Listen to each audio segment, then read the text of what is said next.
Good morning, Quadcopter 101 here. Hey, I often get asked, how do I carry my quadcopters around with me when I go traveling?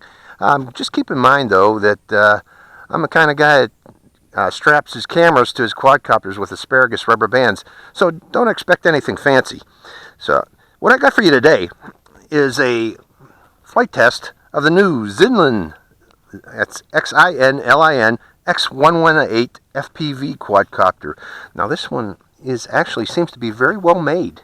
If you look at it, it seems to be a clone of the CX20, tiny CX20 clone. Now, what it includes is a 5.8 gigahertz transmitter with this camera. Now, it says HD camera, but this camera is only 0.3 megapixel camera. It's not really HD.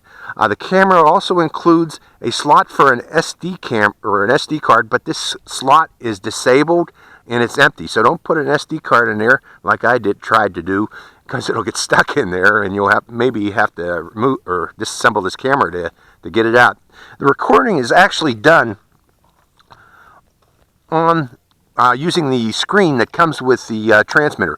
Now, if you look at this transmitter seems to be very well made. The features of this quadcopter include headless mode, one key return, flipping. It has two modes, I believe, for low and high rate. You can turn the lights on and off on this quadcopter. I forgot to mention the lights on this thing are very pretty. A great night flyer. I'm going to try that in a future video. It's got a lot of multicolor LED lights. But something unusual about this FPV quadcopter is it actually transmits the sound from the quadcopter to your receiver, so you can hear this quadcopter flying. You're going to hear, it's probably going to be annoying. This will be the first flight, by the way, folks. The instructions that came with this quadcopter, I really had to decipher it. The power for this screen comes from the 6 AA batteries that are inside the transmitter. It is not self-powered. It does not have its own power. It has a charging port on the bottom, but there is no charger that comes with the quadcopter, so it's kind of a useless charging port there. Other features, the things advertised, I believe, out to 80 to 100 meters.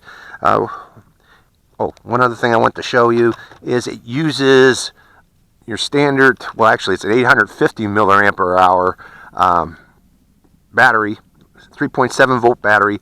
It's very similar to the X5C batteries. In fact, I brought some X5C batteries with me today in case I want to do additional flying, and also because I didn't have a chance to fully charge this battery before I came out here.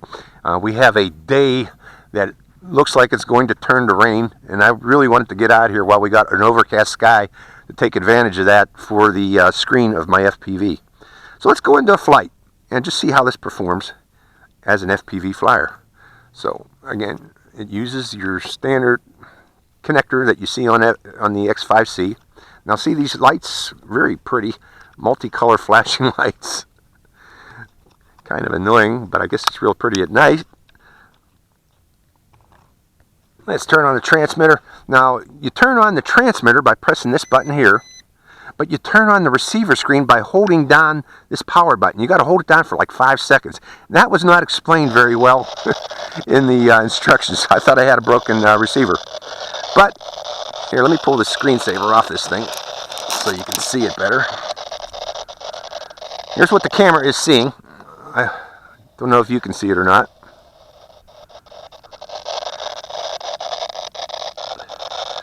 But you can actually hear it. Hear the volume from the receiver? Okay, we got it bound. Let's go for a flight. Now again, let me turn the lights off too.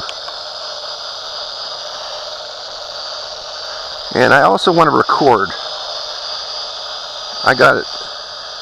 Okay, up, down, set, and record. Okay, I'm recording now, and I'm a good 50 meters up.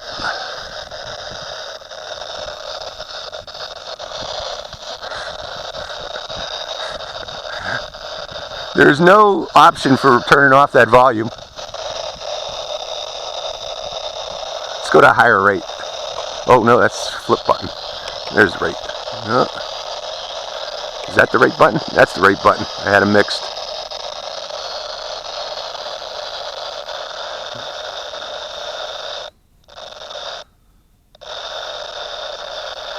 Now if you looked on that quadcopter, let's bring it in close.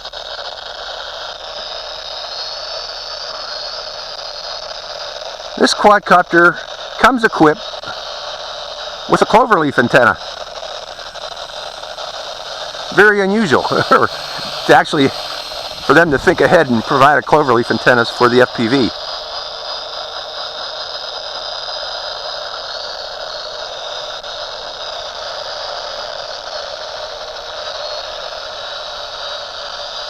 I'm still recording. You can probably see myself. Hello.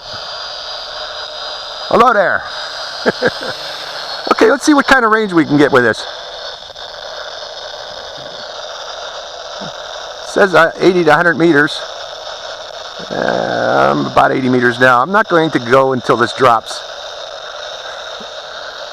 Mainly, I don't want to break it. I want to get some more flights out of this because I kind of like it. It looks cool. But again, its screen is kind of dark, especially on this overcast day. It is recording, folks. Here, I'll level it off and you can probably see it now that it is recording. Can you see the screen? Let me rotate the quadcopter while it's hovering there. But yeah, it's transmitting, and I maintain a picture because it has that cloverleaf antenna. It maintains a good picture, actually.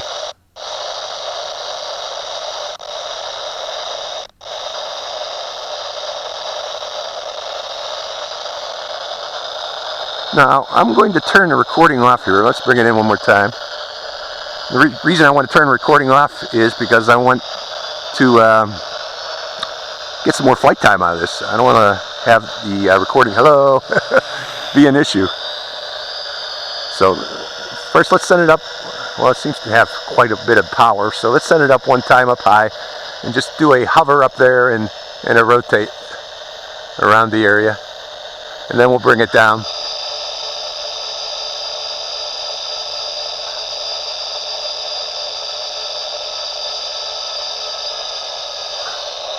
I'll tell you, with that cloverleaf antenna sticking out of the right side, you can use that to help maintain orientation. You can actually see which way it's pointed.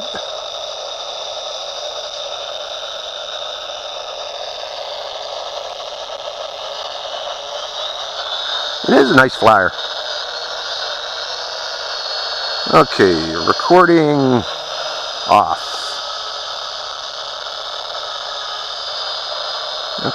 Now this screen, you can play back your recording. It has an option to play back the recording, which is pretty cool. The recording that's on the SD card. But again, the reason why, I don't know if I forgot to mention it or not, but I got to mention it now just to make sure, is there's a reason why it's not recording directly to the card on the quadcopter, and that's to avoid video lag of this quadcopter. That's pretty much standard with all quadcopters that have these cameras. If you record at the same time, that can create lag issues. Let's fly its flight capability. Okay. And I think I've reached the end of its battery life because, again, I didn't fully charge it. Let's find out. I still can see the screen. I still got some more. So it's a nice stable flyer. You know, this would be a great one to learn to fly with too. It feels like I'm flying an X5C. Okay, yeah, that battery's gone. Again, I didn't fully charge it before I came out here. But overall, this is just a quick first assessment of the X118. This is one of the better FPV quadcopters I've seen out there. The video, it's not HD. The total cost of this thing with shipping is going to cost you about $107, but it is nicely made. It feels well made. The camera looks good on the screen, but it's, you know, again, it's only 0.3 megapixel. So first look, I kind of like it. I'll be doing more videos of this quadcopter in the future. Hope you enjoyed this flight. This is Quadcopter 101 signing out with the X118 from Zinlin. Hope you enjoyed the flight.